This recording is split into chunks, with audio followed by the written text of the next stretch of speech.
From Tally to Cali, It's time to wake up. Wake up! Wake up!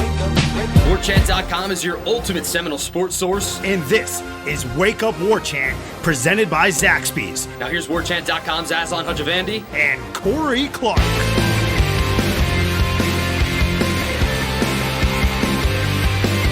Wake up! What up, everybody? It's Wake Up War Chant presented by Zaxby's. I'm Aslan Hajavandi. He is Corey Clark. You know where we work for. We work for WarChant.com. The promo code is WarChant30. Use it. Take advantage of it. It gives you 30 free days of access to the ultimate Seminole sports source.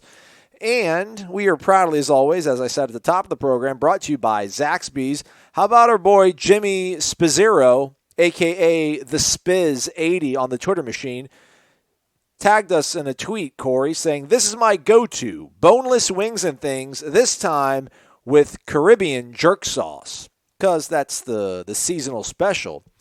And, excuse me, sorry about that, our guy 12 Knoll on War Chant got a Zax snack to get ready for the big basketball game the other night. The Florida State won, so everything's going good. Everything's trending well. How are you, Corey? I'm good, buddy. You doing okay? You feeling all right? Yeah, You don't sound great. You coming down with something? No. I'm good. Just drank some water before the show, get ready for a good program that we're going to have today, and just went down the wrong tube or whatever that means, you know. But I'm all right. I'm feeling a lot better because, dude, when I was in El Paso, I mean, I think my back was starting to bother me because the freaking backpack I carry with all my gear had twice the amount of gear that I usually carry around. It had, all this stuff packed in there. I also had my binoculars. Binoculars are really heavy. Like, do you realize binoculars are heavy, Corey? I do realize that. Hey, that's a great lead-in, but you're not going to like where this goes. So if you listen to yesterday's show, Aslan asked me about gifts that I like for Christmas or what I got for Christmas, and I mentioned a couple I got from my mom. And I mentioned one that I got from Shannon Brady, which was the laptop, what do we call this? Tray. A tray. Yeah. And then that was it. And I failed to mention the one that my girlfriend Stephanie got me, which was actually a great gift. One that Aslan gave her a hint that I needed, which is binoculars. Because I can't see anymore. I don't know what happened. Well, I do know what happened. It's 20 years of staring into a computer screen. But when I'm in the press box at Doak, man, I usually know which team has the ball, and I can tell if it's a run or a pass. But other than that, I don't know who's got the ball. They just look like little ants, little bugs running on the field. I can't tell. It's like being in a plane 30,000 feet, and I think that's a car. So that's my vantage point from. So I really needed binoculars, and I forgot to thank Stephanie immensely for that. Luckily, I don't think she listened to the show yesterday.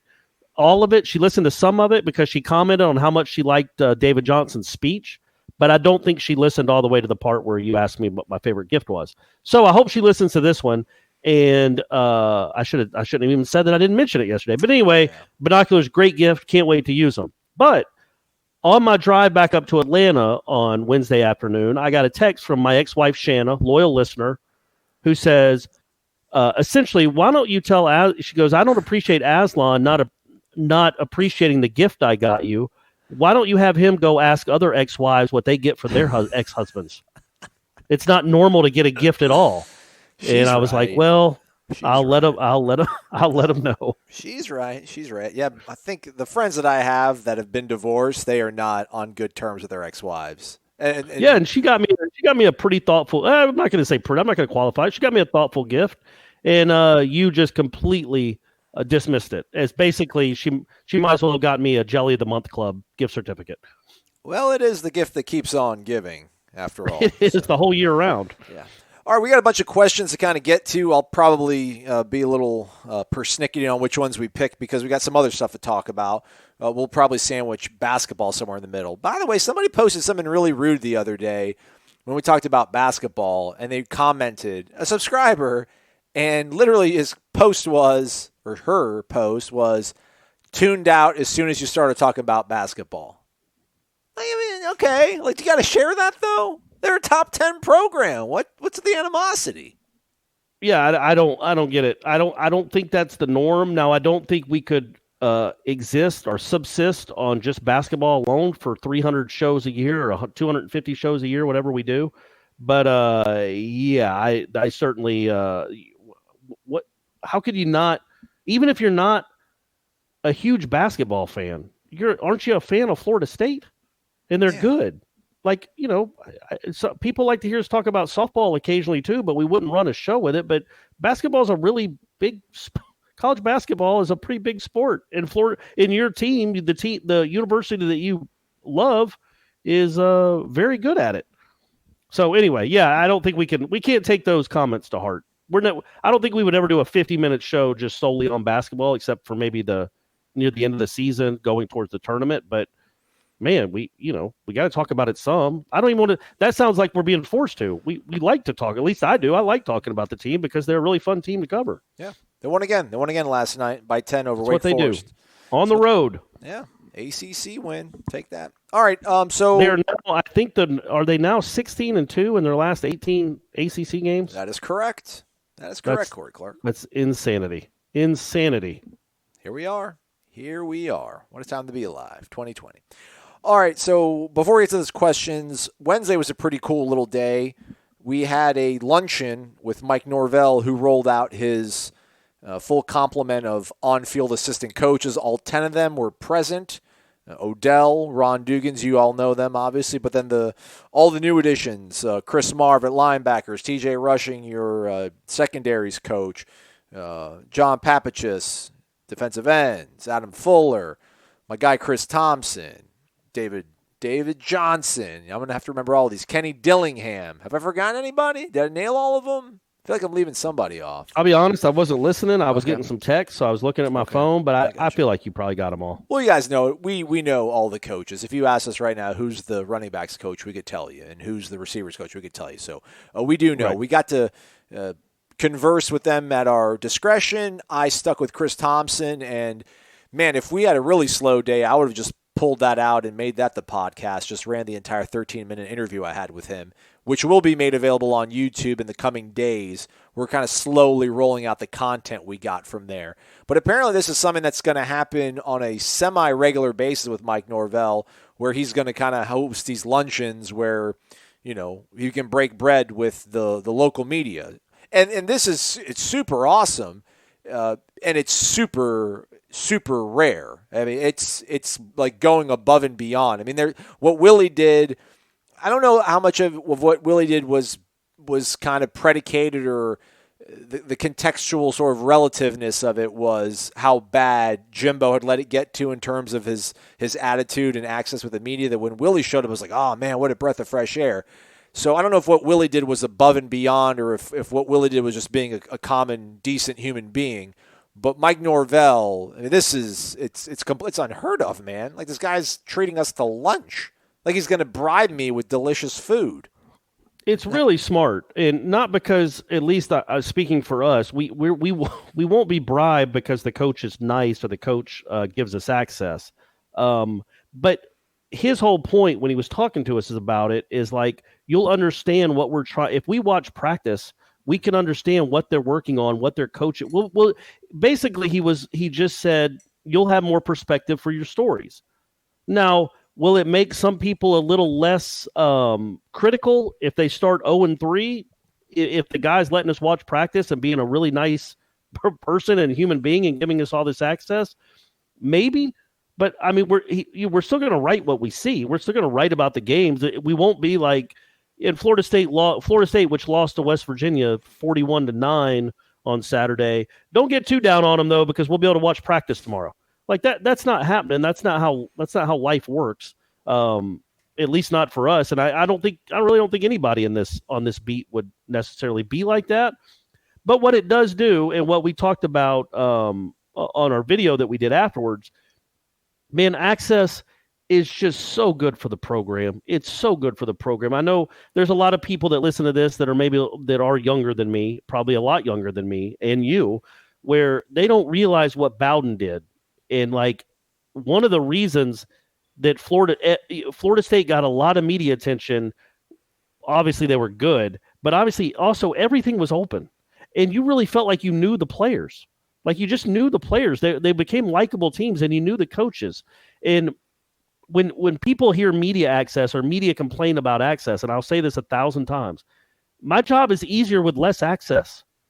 Like when Jimbo, his last year, it's like, okay, man, I'll just write a column. I don't have to quote anyone because we don't get anybody. But there was like 3 people we got the whole year. Like we just never got anybody. And so, okay, I guess that makes my life easier in the sense, but the stories are worse. It's harder to tell a story. It's harder to write a feature about a wide receiver when all I get for a quote is hopefully the wide receiver for a couple of minutes, and then Jimbo, and you just hope he's not in a bad mood where he won't even talk about him. Where he's like, yeah, he's doing pretty well, but so is so-and-so and so-and-so. It's like, well, that doesn't really fit the story I'm trying to write, Jimbo. But anyway, the best thing for Access is that it's for the fans. Like literally, maybe people roll their eyes when they hear me say that. I do. But it really is good for the fans. Like imagine listening to this show, and then at the end of this show, you have a 15-minute interview with the new offensive line coach, or a 20-minute interview with a freshman player. I'm not saying that's going to happen, but it's a possibility. And that's everybody wins. It's win-win for everyone. You feel like you get to know the player. We get to give him to you. And I don't know. I just think I wish more programs were like this. It's easy right now. It's easy to have these policies because number one, at Memphis, no offense to Memphis, but there wasn't a lot of media attention. Memphis football wasn't garnering a lot of media attention. They might have had 2 or 3 full-time writers covering the program. Well, Florida State, you have 12 or 15, and you're also a national brand. So we'll see what happens if they start losing, and as soon as people are critical. But I don't get the impression that Norvell's the kind of guy that would just shut off Access. And from what we hear, the Access is going to be really. It was startling to hear the stuff we might get access to, including just full practices. As long as we don't write about trick plays and injuries, full practices. Because it's true. It gives us a better. It helps us do our jobs better. But it also is good for it's good for the fans, which is more important than anything. I mean, I'm cynical by nature, so I see. I want to let my guard down and think that this is obviously kind of like a altruistic thing to make our job easier. But I do think there is a good amount of truth into what he's saying, that he wants to kind of give us perspective on what's going on, because I don't know if this is him playing like 4D chess on us or whatever, but if this thing is going to take some time to get off the ground, which I think we all can agree is going to, if we are able to watch practice and not just the first 10 minutes of nonsense, and I'm sorry, I'm never going to let it go. The Nuck If You Buck stuff was absolute nonsense. It's hard to come on a show and try to tell you, look on the bright side when you're, 5 and 6 and battling and scratching for bowl eligibility in your first year on campus. It's difficult, but I do think the criticisms will be more educated, or at least in more context and aligned with the reality when you're able, and he's affording you the option, hey man, come watch us practice, see how we work, see the way we talk to our kids, see the effort they put in, see the way we respond to their effort and things of that nature. So I'm all on board for that. I do wonder how long it will last, though. I think, and I don't think we need to be cynics. I think, as long as people don't burn him, and I think none of us. I think we'll police it ourselves, obviously, and I think we'll police other outlets. Like, hey, dude, don't write that. We don't want to get kicked out of practice.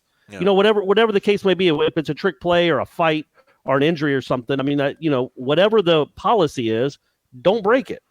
And there's a lot of people that have been on this beat for a long time. We're all adults, most of us anyway. We're all grizzled veterans, at least at War Chant.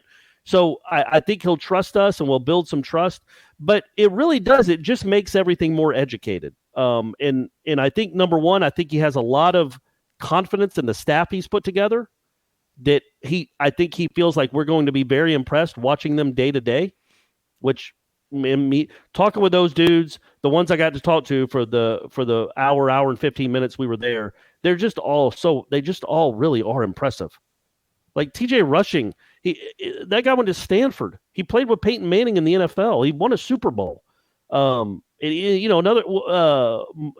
went to Vanderbilt. Yeah, like these are bright dudes that are all of them. They're just all really impressive. Atkins, I was really impressed with. He was an engaging personality. I'm interested to see how he coaches, and we'll get to see how he coaches. But to that point, Jimbo was obviously notorious for lack of access, but for the people that remember, in 2011, they lost to Virginia, the famous. They coached Burt Reed. They coached Burt Reed to drop passes, and then Dustin Hopkins missed a kick at the end. So they lost to Virginia, and we all wrote like, "What in the world was that?" Like, I think they scored one touchdown, and we were all kind of killing Jimbo just for his offense. Like, how do you only score 13 points or whatever it was at home against Virginia with your starting quarterback? Like, EJ was healthy, and so I wasn't there. I don't remember what I was doing, why I wouldn't have been there. But anyway, he took like 2 or 3 members from each outlet that Monday after practice, after the Virginia game, before the Florida game. He took them up to his office to show them what was going on with the offensive line. And like, look, here's what the play was. Here's how it was open. Here's what was called. And then here's where it broke down, where he had no chance to make that throw. And basically saying how impossible it was to coach offense when you can't block. Which 6 years later, you'd have been like, "Hey, Jimbo, remember that whole hard running offense when you don't have good linemen? Like, what happened there, buddy?" So even Jimbo did that. And I'll say this: I remember talking to Ira afterwards. I think we were working together at the Democrat at the time. We must have been 11.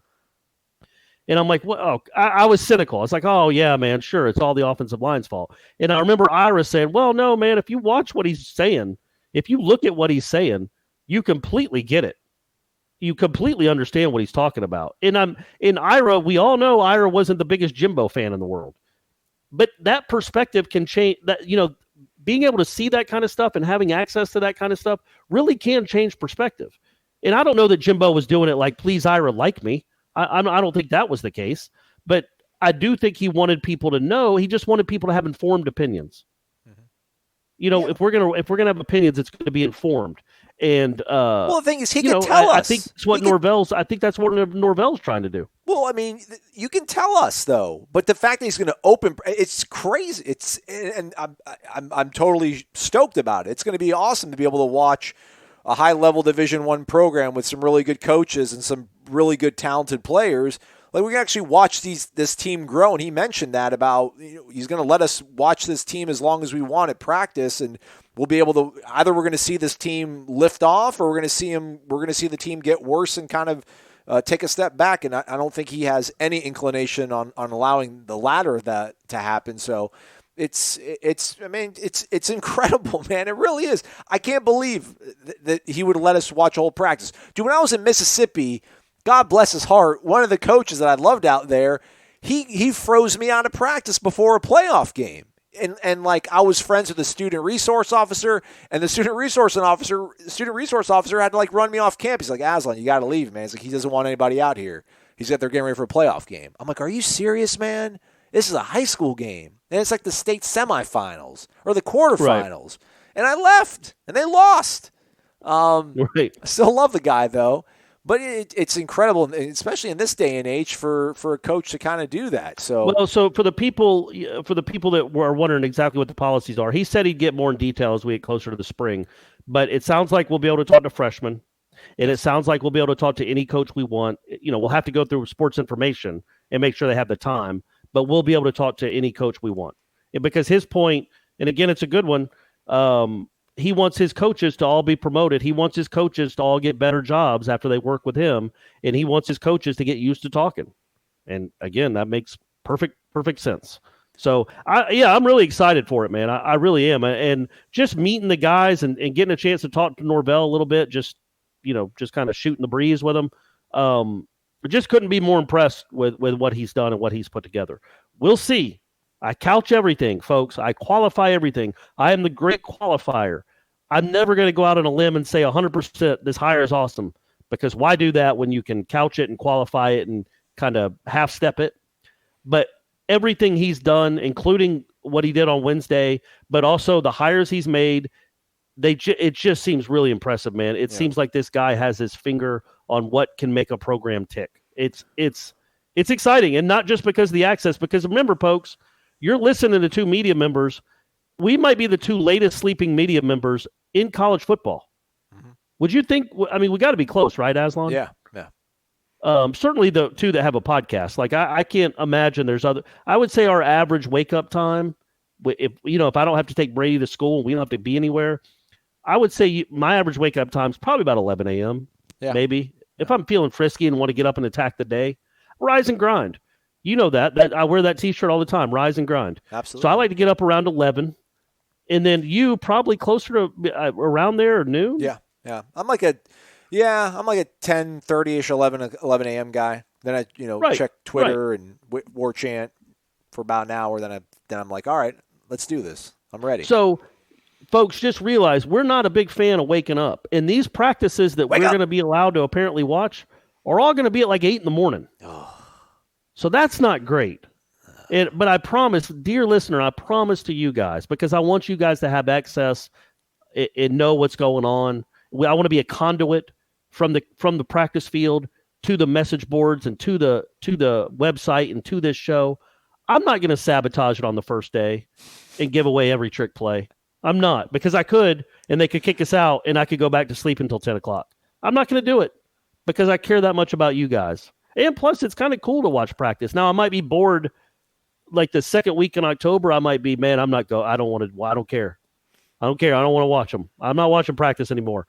But for now, for the time being, it's just really exciting. Yeah, I mean, him just leaving the door open is incredible. And again, I mean, I know we've gone on so long about this, and this isn't us just like self-flagellating over, we're the media and we're getting what we want. This is fantastic. Like for us hosting a podcast, the only thing we can talk about that doesn't upset you folks is Florida State football. To be able to watch practice intently is going to be hugely beneficial to the way that we analyze the program and the way that we can all kind of talk and share our opinions on things. And it's hard. Like, what were we supposed to do with what we saw you folks saw on Saturday? And most of you watched the video that we would put up on YouTube from practice. Like, what was there to build off of? Like, what were the encouraging signs? Like, now we're going to be able to see practice. We're thinking to a much larger degree, and it's hard. I mean, listen, for as cynical as I am, it's hard to poo-poo on anything right now. And I know you want to couch things because you don't want to be on cold takes exposed. I don't care. It's almost – I almost can't wrap my head around this team being – how can they win less than 7 games almost? And I know that people are going to scoff and laugh like, hey, chill out. Way to go on a limb out there, Aslan, 7 wins. But for what this program's been, like, if 8 wins is in the conversation, I think that's an incredible achievement. And it's going to be because of these coaches, man. I really do think these coaches have brought in new energy and they're accomplished and they're all on the same page. And again, it's hard to imagine this not working out quite swimmingly early on. And that's one of the questions somebody posted on here. I really don't want to dive too much into these questions, Corey, because I think we can talk a lot about, just kind of the interactions we have with these assistant coaches. But Mad AMCZ was saying, wake up, glad the band is back together following Corey's absence in El Paso. Ira, solid, obviously, but the show, not the same without the two of you busting each other's chops. Corey has taken some heat on the TC for his column discussing why a turnaround should not take long. I happen to agree with Corey, but I'd like to know how we can do it with either Blackman, Travis, or a true freshman at quarterback. Won't it take a drastic turnaround on the offensive line or an elite grad transfer at quarterback? Convince us, Corey. And before I let you go, Corey, Brady Smith, what's the guy's last name? Brady whatever? The quarterback at Brady White. Brady White. At Memphis, he's not leaving. He's staying there. So that's not happening. So the question is, what can – all right, so speak in favor of your column about the turnarounds don't take long, and maybe Florida State can be one of those places where it won't take long. Well, it's not so much that they don't take long or that they can't. I mean, look at Gainesville. I mean, I don't know what else to tell you. Like, Florida was in a worse place 2 years ago when Mullen took over, in my opinion, than Florida State is now. Are very similar. Let's put it that way. Almost the same program, and not a good offensive line, and yet they've won 11 games 2 years in a row.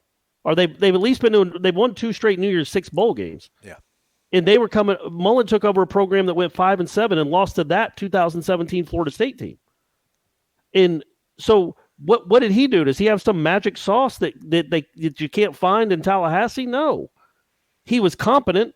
He put together a good staff. He got a very good defensive coordinator. They had a good defense. I think Florida State has a chance to have a good defense. I don't know if Adam Fuller's as good as Todd Grantham, but he might be. And if he is, then okay, there's your turnaround.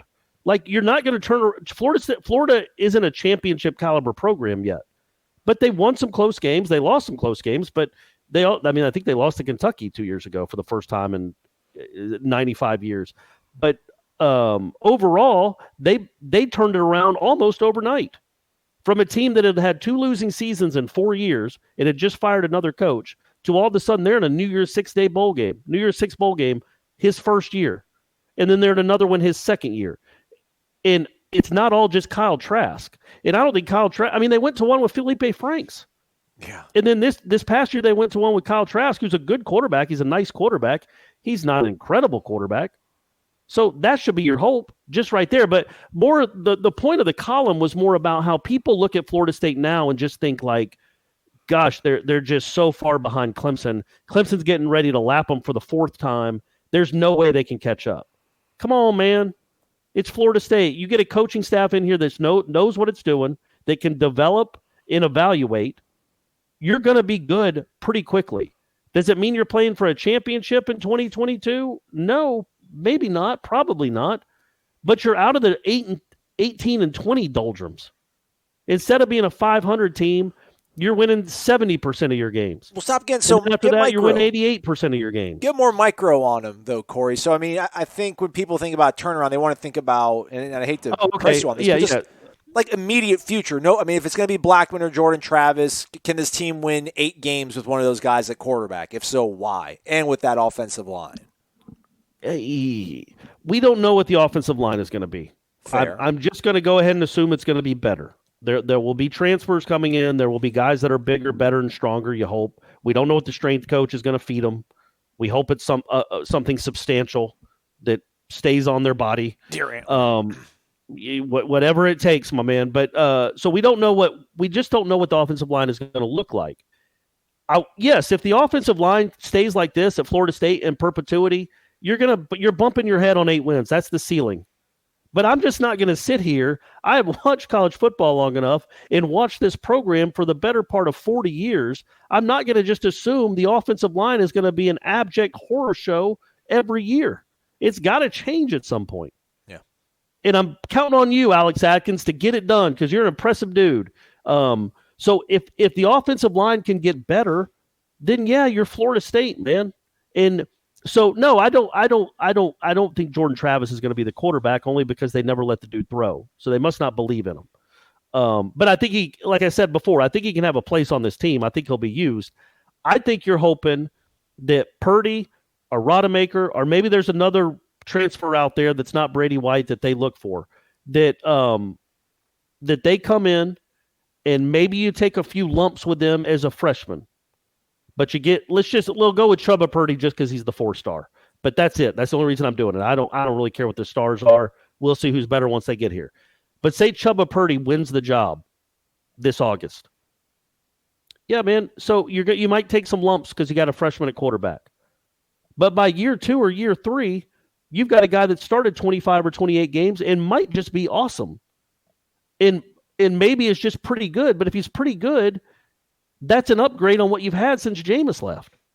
Would you say they've had a pretty good quarterback since Jameis left? No. Well, maybe DeAndre in 16. Yeah, maybe he had some moments. I shouldn't dismiss him. He did have some. 12 had some moments in 16 where he was a good quarterback. He had some good moments. He would have bad ones too, but overall, he had a pretty good redshirt freshman season. So if you can get that kind of production from a quarterback at Florida State, and I just believe in Norvell. I believe in him on offense. So I think their offense is going to be good. I think it's going to be better. And it was decent this year, not great by any means, but decent considering the offensive line troubles. I don't know if I have a micro reason why Florida State's going to be much better in 2020, but if you believe in this guy and what he's doing and his direction and his philosophy, if you have the point I made in the column is anybody sitting here saying we've seen Jimbo Fisher now, he's been a head coach now for a decade. Would you say he is a fantastic head coach? I'm asking you. Why you got to ask me? Why do you want me to slander you're the wrong person to ask. I think people listening to this would appreciate Jimbo. He's a good college football coach, right? Very. Is he one of the best that's ever? Is he one of the best that's ever done it?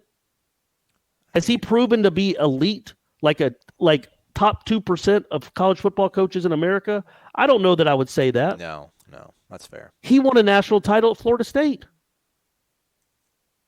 He did it. So it's not like you need Bobby Bowden or Nick Saban to win a national title at Florida State. I guess that's my point. If you have a guy that you believe in that knows what he's doing and has a coaching staff that he believes in and they're good at what they do, this thing can turn around really quickly. It's not a 5-year grind to get back to Clemson, but maybe Clemson has just turned into this monolith that nobody can approach. But other than that, they can become a top 10 program within 2 years. I'm telling you. I'm not saying it's going to happen, but Florida did it. So why can't Florida State? Just so much to talk about. I have to defend. Sorry, that was a long answer. No, it's just I constantly find you jabbing Jimbo, and I'm like, it's got to let it slide. I don't know how many more times I can let it slide before I got to defend. Come on, buddy. I gave him his kudos. He's a good coach. He's not. Without Jameis, he's a it's just a Gus Miles. He's Gus Miles on. Why do we have to? Has anybody taken over for the man when things have been on the downslide? I mean, like the guys in Miami, like Dennis Erickson took over a really good program from Jimmy Johnson. Larry Coker took over a really good program from Butch Davis. Sorry, I'm always gonna get those two guys confused. But, I mean, Miami was nowhere near the sustained excellence that Bobby had it and then driven into mediocrity for as long. And then had a guy, like, kickstart it that quickly and get it back up and running. And I get it. And that's not, I don't know why we need to feel the need to diminish. I mean, Jimbo to me is he's not as good a coach as Urban. He's not as good a coach as Saban. Probably not as good as he's not as good a coach as Dabo. But he's the next tier, right? Maybe you put him in that next tier, which is fine. But Norvell might be in that tier. Yeah. There's Willie nothing ain't in that tier. Tell you that. Willie Taggart's not in that tier. No, exactly right. So, again, I guess the point being that it doesn't take an all-time great coach to win a national title at Florida State. It just doesn't. It doesn't even take look at that coaching staff he had, people, in 2016. He still won 10 games. In 2015, Sean McGuire and Everett Golson were the quarterbacks. You had that offensive line and you had that coaching staff, and it still won 10 games. It's not – Florida State isn't that far removed from that. All right, future. Let's talk about the future. Okay, but that was the future, though. I think that should give Florida State fans hope. Okay. It didn't take Jimbo that long to turn it into a real program again. All you need is competence. And I know that sounds like a shot at the former guy, and believe me, I guess it is, but you just need competence. Jimbo Fisher was competent. Very, very competent. He was, yeah. Let's hope Mike Norvell is competent. It sure looks like he is. And if he is, hey, man, we might be watching a 10-win team in a matter of 2 seasons.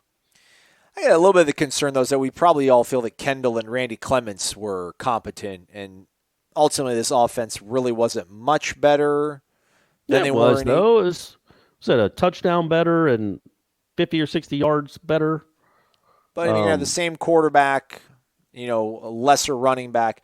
But I think that the point, and this kind of pivots us maybe to talking a little bit more about the future, just impressed with these coaches, what they're trying to get accomplished, where they've come from, what they've already accomplished. And who did you speak to? And I guess maybe give us some of the takeaways you had. I know you have to probably write a column, so I don't want you to spill everything. But who were the coaches you spoke to? I know you mentioned a little bit about talking to TJ Rushing, the defensive backs coach. And you talked about you spoke with Alex Atkins. Was there anything there's a story you were going to tell about Alex Atkins that Ira made you nix out of the stand-up? I mean, you share that with the folks that are listening to this. Well, that was because I started talking about my ex-wife, and it went in a weird direction. But so Alex Atkins, I was talking to about how he knew Norvell, what was the relationship with Norvell, And he said that, he'd coached against them when he was at Tulane for 3 years, and he coached against Memphis. And anyway, so there was no other real connection other than he was familiar with his Memphis program when he was the O-line coach at Tulane. And then, so he got the job at Charlotte. There were a bunch of different things happened. Obviously Norvell knew Atkins because he'd coached against them. Dillingham remembered him. In fact, Dillingham told a pretty funny story. He said, the first year, between the first year we played them and the second year we played them, their offensive line got so much better that he goes, literally after the game, I Googled Tulane offensive line coach because I wanted to know who it was. And it was Alex Atkins. And then when he got the job at Florida State, he was talking to, I think it's Will Healy, who's the coach at Charlotte, because they have some sort of relationship. I don't know. Was he at Memphis too? Will Healy? Yeah. Was the Charlotte head coach? Did he used to be at Memphis? Anyway, they had some sort of relationship, and he saw that, Charlotte had doubled all their offensive numbers in 1 year since he got there, and looked and it's like, oh, I wonder who the offensive coordinator is at Charlotte under Healy, and it was Alex Atkins. He's like, oh, so his name just kept coming up. Plus, he knew Adam Fuller because they had coached together Tennessee Chattanooga or about 2012. So there were a lot of reasons there were a lot of roads that were leading to Alex Atkins. Anyway, so Dillingham was on the phone with Alex Atkins, and they were talking about the job. And after, I think he said it was like a 25, 30-minute conversation, Dillingham said, oh, do you have any questions you want to ask me? And Alex Atkins said his only question was, how involved can my wife be? Which isn't a question that most football coaches are probably expecting. And some, I assume many, might roll their eyes. But Atkins was going, look, because we don't have kids yet. She thinks of these players as her kids, and she wants to be around at practice, and she wants to be around watching film or maybe in meeting rooms occasionally. Is that okay? And so when Dillingham took that to Norvell, Atkins said that Norvell's quote was, that sounds exactly like the kind of guy I want on my staff. Roll your eyes if you will, but somebody where that, asking a question like that about his wife, to him shows character, shows what family means to him, all that stuff. And so that was kind of and that's when I got into the whole, there are some of us that want to get away from our wives and would never want them to come to work with us. It's like a respite to be. And so Ira kind of nixed that. But I like Shanna. I like hanging out with Shanna. I hope maybe she's taking a day off. We had a lot of good times together. See, now I feel like I need to say, and I also like hanging out with Stephanie. Well, you should probably always start off with Stephanie first. But what do I know? Don't take we were talking about the wives, and I was trying to make a funny joke about ex-wives. No. Well, anyway, so I spoke with Chris Thompson in that window that we had. So basically, Mike Norvell welcomed them all as you don't mind when I bring Stephanie over. How involved? When I asked you how involved can Stephanie be with the podcast, you were like, oh, as much as she wants. When I heard she'll that, come over to the Midtown offices occasionally. When I heard that, I told Gene that's the kind of guy I want to co-host a podcast with. Right. He cares about his girlfriends. Yeah. Plural. So I was all about that. But so I spoke to Chris Thompson, and he was, and I guess it's just kind of emptying out some of the stories and the anecdotal things that we've heard from one another. But when Chris Thompson, he's the deputy coach. Thompson, the former running back. Yeah, not number 4. Who we're probably gonna have on the program next week. I shot him a DM on Twitter, and he's down to do an interview, so we'll have him next week. Hopefully. All right, you got up in those DMs? Yeah, man. Nice, people nice. want interviews. Listen, I don't mind giving you folks interviews, but we have weird schedules. I gotta get Corey and I gotta synchronize, and we gotta synchronize with somebody who's important. And then if Corey's here in Tallahassee, it's just if things nobody were easy, cares. I would give nobody you wants to hear us bellyache. Nobody wants to hear us bellyache. So Chris Thompson was just talking about, I'm like, man, you got a pretty good gig, like living in Dallas, like Fort Worth area, like you're here. That's pretty crazy. He's like, yeah, I did have a good gig. Yeah, but he really does believe in Mike Norvell. Obviously coached him, and then coached under him, and now they're back together. And he mentioned that it's kind of funny because I was like, how did you guys sort of stay in touch this whole time? Was it text messages? Was it phone calls? And then he's like, well, yeah, this guy I know. He said, to be honest with you, I think he really stayed in touch with me because he was hoping that he could catch on with me when I got a head coaching job somewhere. But here we are. He's like, after he left Tulsa, he was the one that sort of fast-tracked things. And he mentioned some of the things that he just thinks that the way that Mike values the relationships with the players is kind of what makes him special and different. And then obviously his sort of attention to detail and how hyper-focused he is with everything. But Chris Thompson shared a story about Kenny Dillingham, and I think this is really kind of, I've maybe done a little bit of a pivot, or I don't want to say a 180, but I think the familiarity, the coaching chemistry that exists from day one on the jump with these guys, I think is going to be a lot more valuable and gives you a lot more hope that this thing can get turned around sooner rather than later, because they all are so familiar with each other and they kind of know each other's blind spots and can help fill those gaps. But he talked about, I guess, several years ago, there was a point where Kenny Dillingham was looking to get an offensive line job at an FCS program. Okay, so like Kenny Dillingham, hey, just Mike Norvell, give me an opportunity. I just want to sit in on some meetings, and then it ends up being a GA for him. At one point, thought like, hey, man, I want to get this job. I'll be an O-line coach at the FCS level. Like, I just want to get my career up and going. So he kind of asked Chris Thompson for some advice about like what to know, what to focus on and what he would really need to kind of know. And he kind of sketched everything out to Chris Thompson about, I know this, that, and everything. And Chris Thompson was like, what do you need me for? Like he said that he almost was showing more information and knowledge about things than Chris Thompson had. And Chris Thompson had been a head coach at Abilene Christian and made, great runs in were they FCS or Division II playoffs? Whatever postseason Abilene Christian played in, he helped lead them to those sort of heights.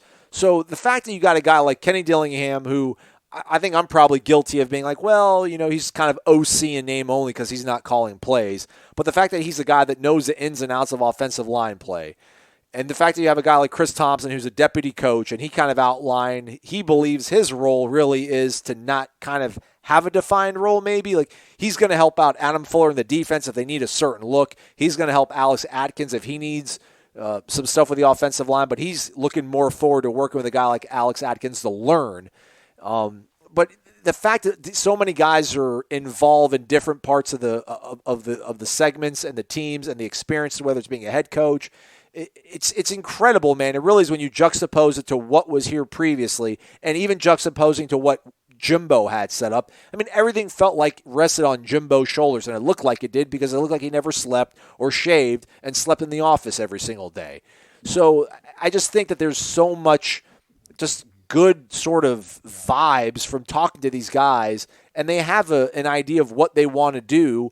And I mean, you mentioned Kenny Dillingham telling you just like off the cuff, just some of the things that they noticed with Tamori and Terry that they feel they can instantly put in and help things take off immediately.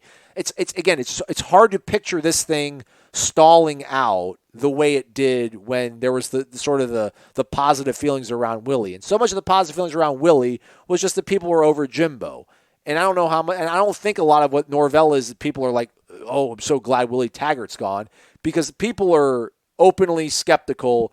People need to see evidence before they want to jump on this thing.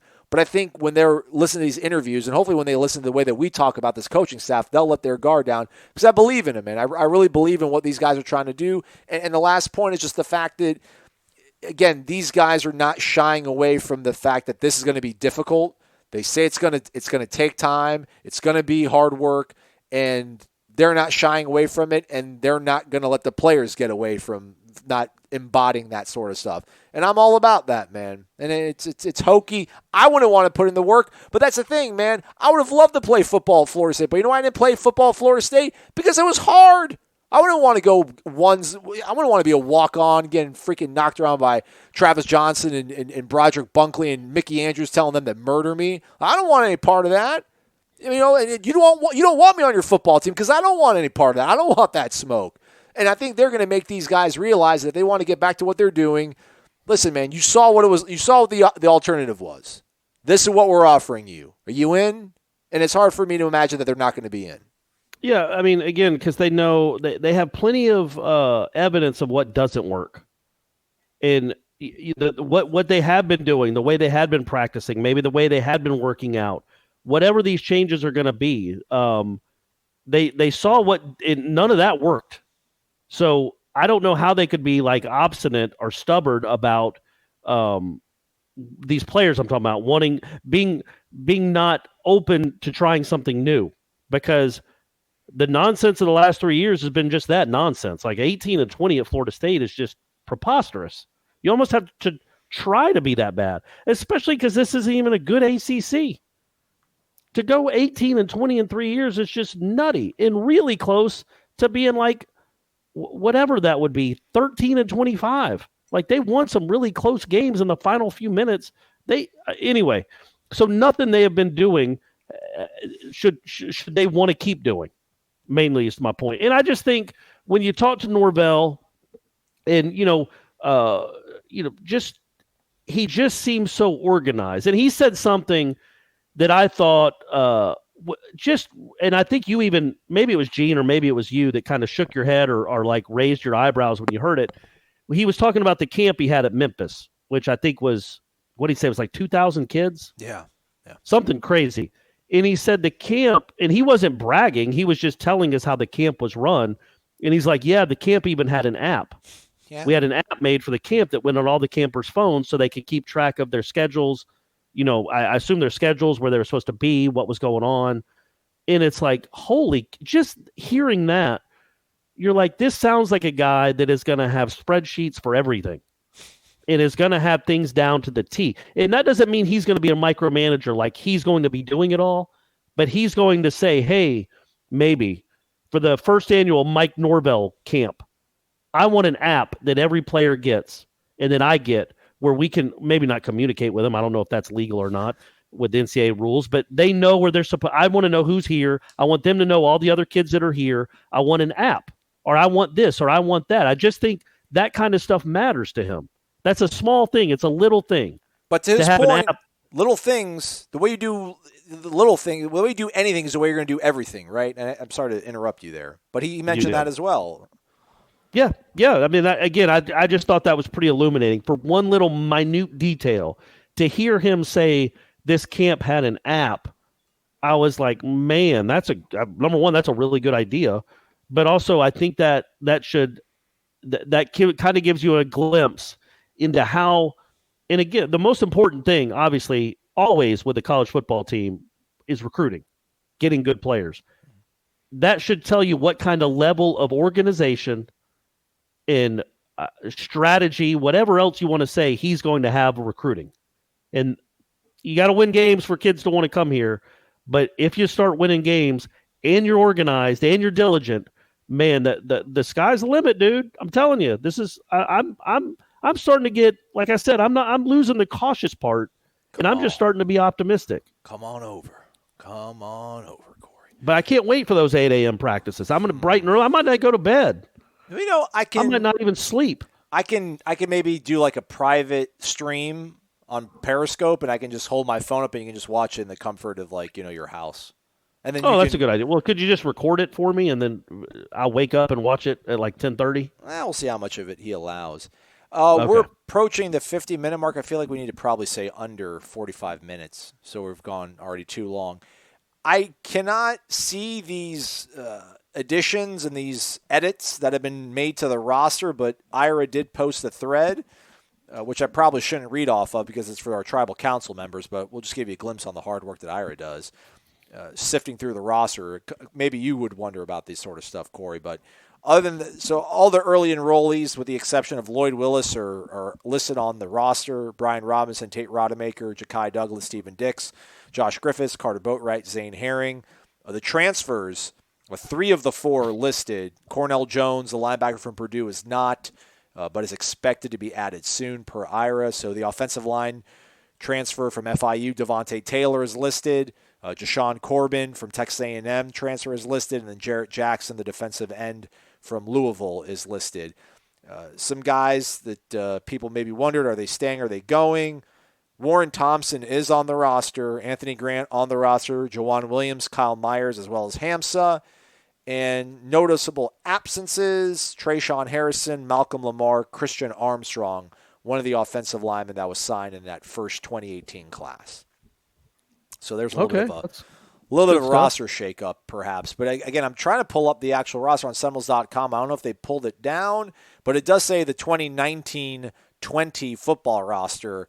But it's still got Cam on it and Levante Taylor and Dontavius Jackson and a whole bunch of stuff that doesn't add up. So maybe they pulled it down. But it was up there at some point, so I would imagine it was legit. All right. So there you go. That.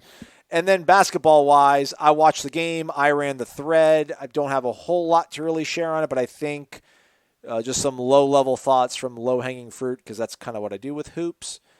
Like Florida State jumped out to a huge lead on Wake. It looked like they were going to totally just be a rout from start to finish, but then they lost it. They actually lost the lead, but then they stormed back. Wake chipped back into it, and they still end up winning by double digits. And they shot like less than 30% from the three-point line. There's something to be said, I think, and I know Leonard always jokes about, another ACC blowout when his team wins by 3 points. But the fact that they were just absolutely dominating Wake Forest. I mean, the only thing that kept Wake Forest in the game was getting to the free throw line. They made an absolute killing there. But the fact that they had a double-digit lead, and not only did it whittle away, they lost it. They were down to Wake Forest, I think, in the second half. But the fact they were able to come back and storm back and still win by double digits, I think that's the kind of stuff that you would see from a team like Duke or Virginia back when Florida State was kind of puttering around. They could maybe pull it close and get to within one possession, or maybe even take a lead on a team like North Carolina or Duke, but then they would ultimately lose the game. The fact that that's what those good teams do. Duke will let a team hang around, but then they'll come back and put their foot on a throat. And that's what they did last night. And I think it was a really impressive win. Trent, Devin Vassell, and MJ Walker all had double digits. And then Malik Osborne hit a really timely three-pointer. Patrick Williams showed his mid-range game that you talked about, knocked down a jumper from the top of the key. That was part of an impressive run, had a really nice dunk run in the baseline. And Anthony Polite didn't play a whole lot. He got into foul trouble and came back in the second half and had freaking Harrison Prito had 4 points and was a bit of a good spark. They have so many options scoring-wise, and the defense is still nowhere near as ratcheted up as they're going to be. The team just continues to look like a very promising team. I think Dallin Cuff said it on the post-game sort of comments on the ESPN that it's a three-team race in the ACC right now. Duke, Louisville, and Florida State, and not necessarily in that order. So get on board, figure it out. It seems like that. In like you said, I good teams win when they play well, or teams win when they play well. Good teams win when they don't play well. And they covered. And I don't think anybody would say that Florida State. They certainly didn't play well offensively on the whole, but you still won a road game by 10 points in a place that 2 years ago that team that got to the Elite Eight, they lost in that building to a worse Wake Forest team. And last year, they beat Wake Forest, but they were down for most of the game against Wake Forest up there. It only they went on a 18-2 run in the final 7 minutes to take control and win that game. It's just not easy to win on the road in the ACC. It's just not. And Florida State is making it look remarkably easy here these last 2 years. So don't take it for granted, I guess, is the point. And yeah, like Vassell, he didn't shoot well necessarily. He still finished with 17 points. And my man leads the team in blocks and steals. And he had 3 blocks in that game, 3 of the team's 5 blocks. And he also had 2 steals. Forrest had 4 steals and 10 rebounds. You're starting to look, if MJ can keep this up, you might start saying that Florida State has, if not the best, then one of the 2 best backcourts in the ACC. I mean, those guys are playing really well. And it's not just on one side of the court. They really make life miserable for guards on defense too. So yeah, man, that's a really good mature win for a team that isn't very mature, like age-wise or experience-wise. To have a win like that on the road against Louisville, now all of a sudden everybody's talking about you. You're kind of a national story. You're a top 10 team. That's a perfect letdown game against a team that's really hungry and needs this win if they want to make any sort of push for NCAA tournament. Man, remember when Wake Forest was good at basketball? Yeah. Do you remember that? You were old enough to remember that, right? Skip Prosser. Chris Paul. Yeah, man. Yeah, Chris Paul, Tim Duncan before that, Rodney Rogers. They've had some great teams and some great players. Now they're just an afterthought. It's just, there's no way 20 years. Think about when Leonard first took over the program. That now we're rolling on 15 years of Florida State being a better program than Wake Forest. Yeah. Wake Forest was like a number 1 team in the country type team. They were number 1, I think, one year. They were. When Florida State upset them at home, or number 2, and everybody, one of those court stormings. But anyway, so Florida State has definitely usurped Wake Forest as one of the best programs in the ACC. They're better than really everybody consistently, other than what you'd say North Carolina, Duke, and Louisville, maybe Virginia.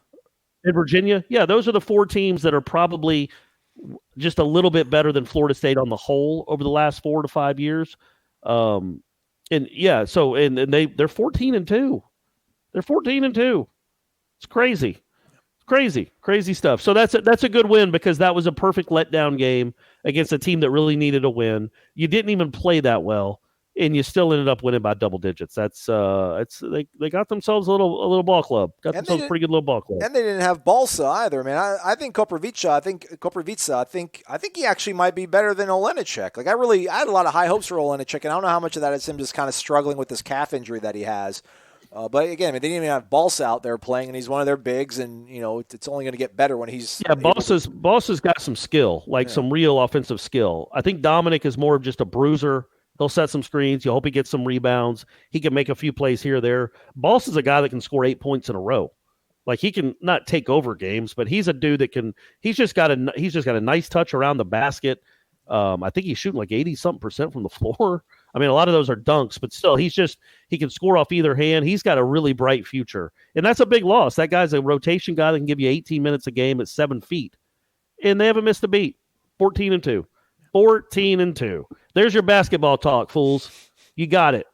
Deal with it. 6 days off. They'll be back in action Wednesday, the 15th, 7 o'clock in Tallahassee at the Tucker Center against Virginia. Against Virginia, that's right, yeah. Defending Virginia, national who just lost at Boston College. Yeah, and Pittsburgh just walked into Chapel Hill and freaking rocked UNC in the Dean Dome. So, and North Carolina's really, really struggling. They're bad, man. This is a really bad North Carolina team. They need to get that, what's his name, back, Cole Anthony, because they're awful without him.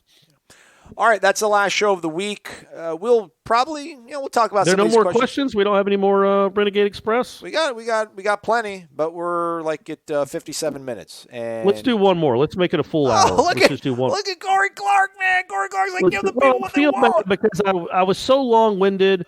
Both of us were really long-winded on the access, and then I was really long-winded on my quick turnaround column that I wrote a week ago. So I feel like we could hit a couple lightning round questions. Okie doke. As I pull this, well, there's some funny, silly ones.